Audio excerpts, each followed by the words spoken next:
deep spirit of our brotherhood and our fraternal relations. You have been a great supporter of Pakistan. You love the people of Pakistan, and you have demonstrated your words by your actions without any ray of doubt that all political parties in Pakistan, they are unanimous on a few things, and one of those things is that our friendship, this is supported by all factions in Pakistan, and that's a great sense of satisfaction. I am extremely grateful to you when you announced that Azerbaijan intends to invest $2 billion in Pakistan in ventures which are mutually beneficial, which will bring dividends to both countries.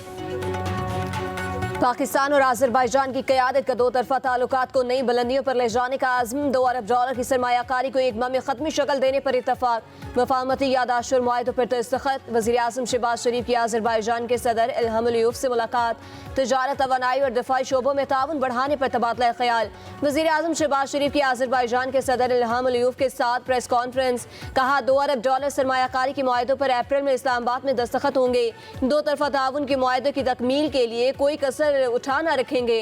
बोले मसला कश्मीर पर Azerbaijan के असूली मौक़िफ़ को सराहते हैं, मशरिक़ वस्ता में पायदार अमन के लिए दो रियासती हल नागुज़ीर है। अज़रबैजान के सदर ने कहा दोनों मुल्कों के दरमियान शराकतदारी को फ़रोग़ दे रहे हैं।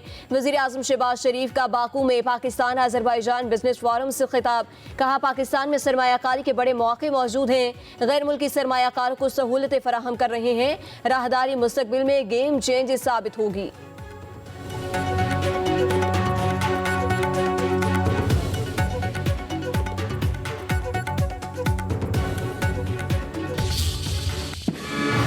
अज़रबैजान के सदारती महल पहुंचने पर वज़ीर आज़म का शानदार इस्तकबाल, गार्ड ऑफ ऑनर पेश, दोनों ममालिक के तराने बजाए गए। वज़ीर आज़म शहबाज शरीफ का काराबाग जंग के हीरोज़ और शहदा की यादगार फतह का दौरा, फूलों की चादर चढ़ाई। वज़ीर आज़म का काराबाग जंग के हीरोज़ को खिराज अक़ीदत।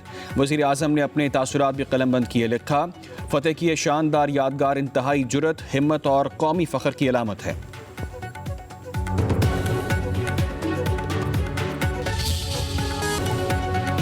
हॉर्स एंड कैटल शो की इख्तितामी तकरीब, आर्मी चीफ की बतौर मेहमान खुसूसी शिरकत, वज़ीर आलम मरीम नवाज इख्तितामी तकरीब की मेज़बान।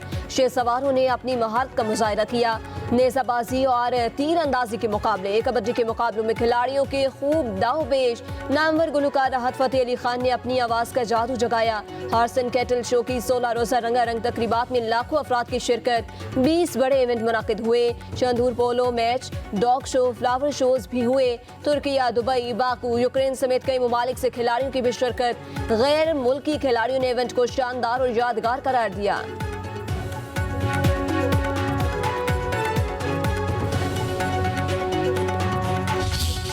किसी भी कौम को जो है कॉन्टेक्स्ट प्रोवाइड करती है तारीख जो है। 80 की दहाई में उस तारीख को जो है मस्क किया, क्योंकि हमने अफगान जंग में जो है हिस्सा लेना था और हमने उसको जहाद का जो है लबादा पर पहनाना था। ना वो जहाद था, ना वो हमारी जंग थी। आज भी उसका भुगतान हम कर रहे हैं। हमने अपनी तारीख बदली, अपनी तारीख के हीरोज़ को बदला, हर चीज़ जो है हमने रिग की। It was a crime against this nation. 80 की दहाई में तारीख को मस किया गया। कौम की शनाख्त तो उसकी तारीख होती है। वज़ीर दिफा ख्वाजा आसिफ का सियालकोट में तकरीब से खिताब, कहा हमने अफ़गान जंग में हिस्सा लिया, हमने अपनी तारीख बदली, अपनी तारीख के हीरो बदले। हल्फ उठाया जाता है मगर उसका पास नहीं रखा जाता। हुकूमत अवाम के फलाह व बहबूद के लिए काम कर रही है। जिस मुल्क का दानिश्वर तबका ही बददियानत हो, उस मुल्क का क्या होगा।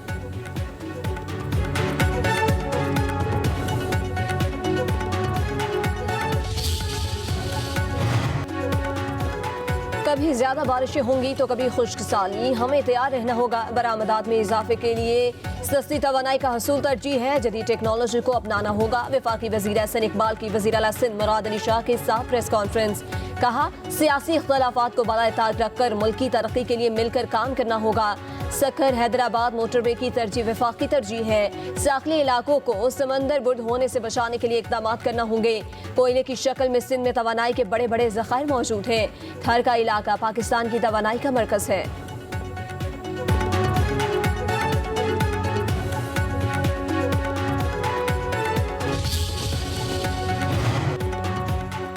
वज़ीर आला सिंध मुराद अली शाह कहते हैं कैनाल्स के हवाले से सिंध हुकूमत और पीपल्स पार्टी का मौक़िफ़ बिल्कुल वाज़ेह है। मुझे किसी हड़ताल या कानून हाथ में लेने की ज़रूरत नहीं।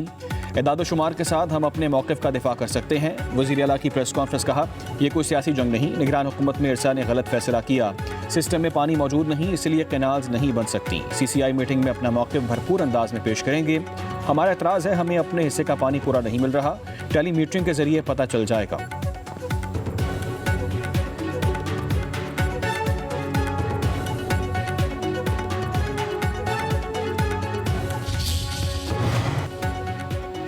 IMF की 4 रुकनी वफ्द की पाकिस्तान आमद। क्लाइमेट फाइनेंसिंग, ग्रीन बजटिंग और क्लाइमेट स्पीटिंग पर बातचीत। ज़राए के मुताबिक IMF वफ्द को वफाक, सिंध और खैबर पख्तूनख्वा हुकाम की जानिब से ब्रीफिंग दी गई। पंजाब और बलोचिस्तान के हुकाम कल ब्रीफिंग देंगे। वफ्द 28 फरवरी तक पाकिस्तानी हुकाम से मुज़ाकरात करेगा। हुकूमत की जानिब से कार्बन लेवी की तजवीज़ देने का इम्कान। वफ्द आइंदा बजट में ग्रीन बजटिंग को वसी करने के लिए तजावीज़ भी देगा।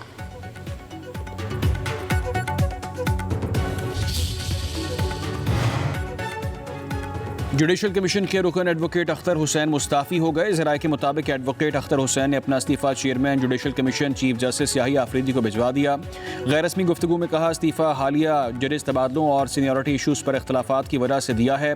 जजेस सीनियरिटी और तबादलों पर पाकिस्तान बार के मौक़िफ़ से मुतफ़िक नहीं था। मुनासिब यही समझा कि मुस्ताफ़ी हो जाऊँ। उधर अख्तर हुसैन के इस्तीफ़े के बाद नया मेंबर कौन होगा? पाकिस्तान बार काउंसिल का अहम इजलास 26 फरवरी को तलब। सीनियर वकील एहसन भून को नामजद किए जाने का इम्कान।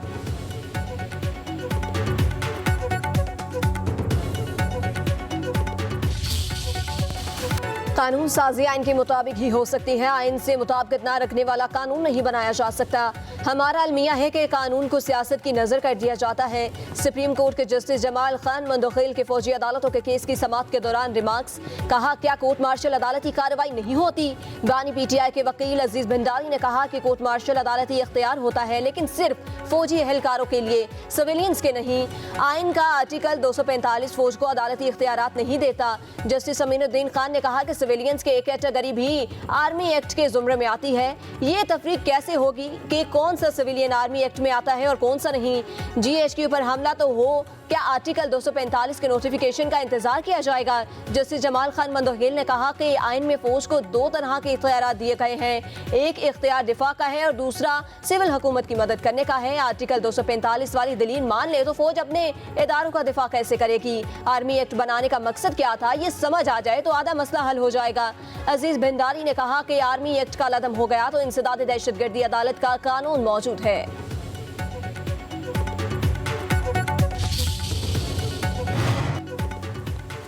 जस्टिस मोहम्मद अली मजहर ने रिमार्क्स दिए, आर्टिकल 245 के तहत फौज बुलाने का मतलब यह हरगिज़ नहीं कि अदालतें चलाने का इख्तियार भी दे दिया जाए। जस्टिस जमाल मंदोखेल ने कहा, पार्लियामेंट पर हमला हो तो क्या पार्लियामेंट ट्रायल के लिए अलग अदालत बनाएगी? एग्जेक्टिव और अदलिया को आइन में अलग अलग रखा गया है। मिलिट्री ट्रायल में शिकायत कुनिंदा खुद एग्जेक्टिव होती है।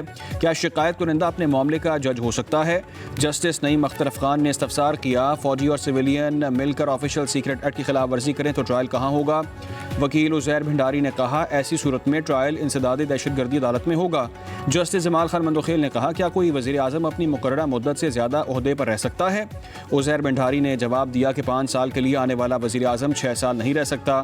जस्टिस अमीनुद्दीन ने रिमार्क्स दिए, वैसे आज तक किसी वज़ीर आज़म ने 5 साल मुकम्मल नहीं किए। जस्टिस मुसरत हिलाली ने कहा, ऐसा कोई बहादुर वज़ीर आज़म नहीं आया जिसने 5 साल मुकम्मल किए। जस्टिस मंदोखेल ने कहा कि हमने फ़ौजी आमरों को तौसीक भी दी। जस्टिस अमीनुद्दीन ने कहा कि पहले दिन से कह रहा हूँ, सब मिलकर मलबा हमारे गले डालेंगे।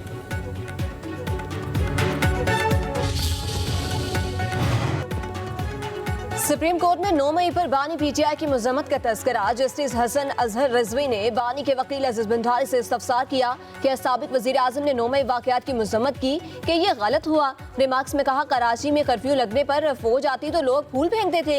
एक ही दिन में GHQ समेत मुख्तलिफ जगहों पर हमले हुए। वकील अजीज भंडारी ने कहा कि बानी PTI ने 9 मई की मजम्मत अपनी तहरीरी मौरूज़ात में की है। जिम्मेदारों को सजा देने का कहा है। मजम्मत करने का ये मतलब नहीं कि बानी PTI सरकारी मौक़िफ़ तस्लीम करते हैं। जस्टिस हसन अजहर रिजवी ने कहा कि मजम्मत करना अच्छी बात है। केस की समाअत कल तक मुलतवी।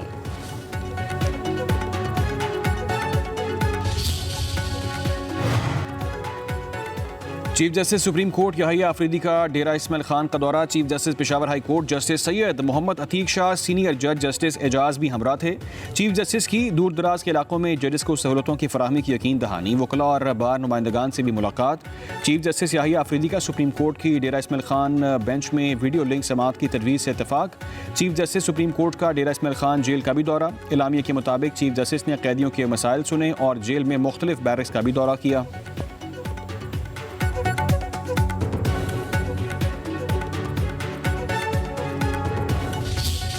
वाहिद वज़ीर आज़म है जिनका ट्रायल जेल में हो रहा है, बाकी वज़राए आज़म का ओपन कोर्ट्स में होता रहा है। उन्होंने एक्नॉलेज किया, हमने बताया कि पीटीआई के हमारे जो कारकुनान हैं उनके साथ जो पुलिस गर्दी हो रही है, जो कि एक स्टेट टेररिज्म अनलीश किया गया है पंजाब में और के इस्लामाबाद में और सिंध में और बलूचिस्तान में, और यहाँ पे हम लोग भीख मांग रहे हैं IMF से $1.5 अरब के लिए। ये कहाँ की अक्लमंदी है? शहबाज शरीफ इनके पास है क्या? ये तो हमारी मुलाकात वज़ीर आज़म इमरान खान साहब से जेल में नहीं करा सकते।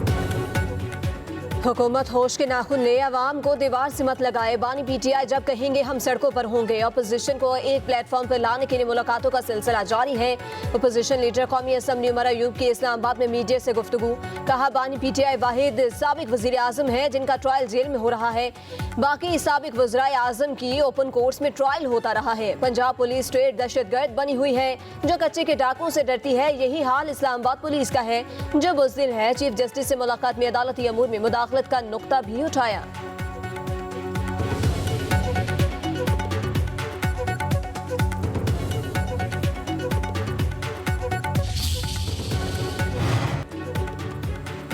गवर्नर खैबर पख्तूनख्वा फैसल करीम कुंडी का वज़ीर आज़म शहबाज शरीफ को खत। इस्लामाबाद इंटरनेशनल एयरपोर्ट का नाम तब्दील करके बेनज़ीर भुट्टो इंटरनेशनल एयरपोर्ट रखने की दरख्वास्त। खत में लिखा, 21 जून 2008 को उस वक्त के वज़ीर आज़म ने कौमी असम्बली में इस्लामाबाद एयरपोर्ट का नाम बेनज़ीर भुट्टो एयरपोर्ट रखने का ऐलान कौमी असम्बली में किया था।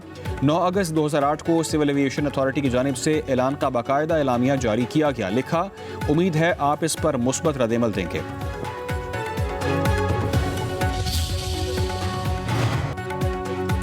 वज़ीर आला खैबर पख्तूनख्वा का 2 साबिक वज़रा को अपनी काबीना में शामिल न करने का फैसला। ज़राए के मुताबिक अली अमीन गद्दापुर बानी पीटीआई को राजी करने में कामयाब हो गए।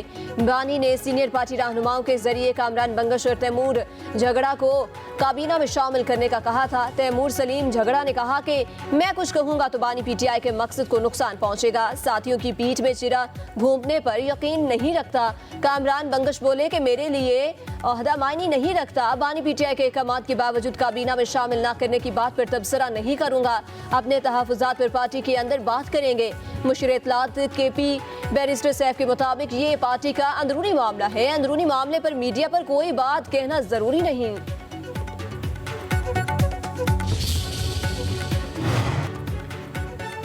मुल्क की मईशत बेहतरी की जानिब गामजन है। हुकूमत पायदार तरक्की के लिए बुनियादी इस्लाहात के एजेंडे पर अमल पैरा है। वज़ीर ख़जाना मोहम्मद औरंगज़ेब का पाकिस्तान बैंकिंग समिट से खिताब। कहा, इस्लाहात से पीछे नहीं हटेंगे। टैक्स बेस को वसी करने तक पायदार तरक्की मुमकिन नहीं। करप्शन को ख़त्म करना होगा। सूबाई असम्बलियों से ज़रूरी टैक्सों से मुताल्लिक़ बिलों की मंजूरी अहम पेशरफ्त है। तनख्वाहदार तबके को रिलीफ देंगे। बैंकिंग सेक्टर ने टैक्स अदायगी में तेल और गैस के शोबे को पीछे छोड़ दिया। हमने हुकूमत को 30 अरब रुपये जमा करके दिए। सरमायाकारी का फ़रोग़ हुकूमत की तरजीह है। हुकूमत ताजिरों को हर फोरम पर सहूलत फराहम करेगी। PIA की रवां साल निजकारी हो जाएगी।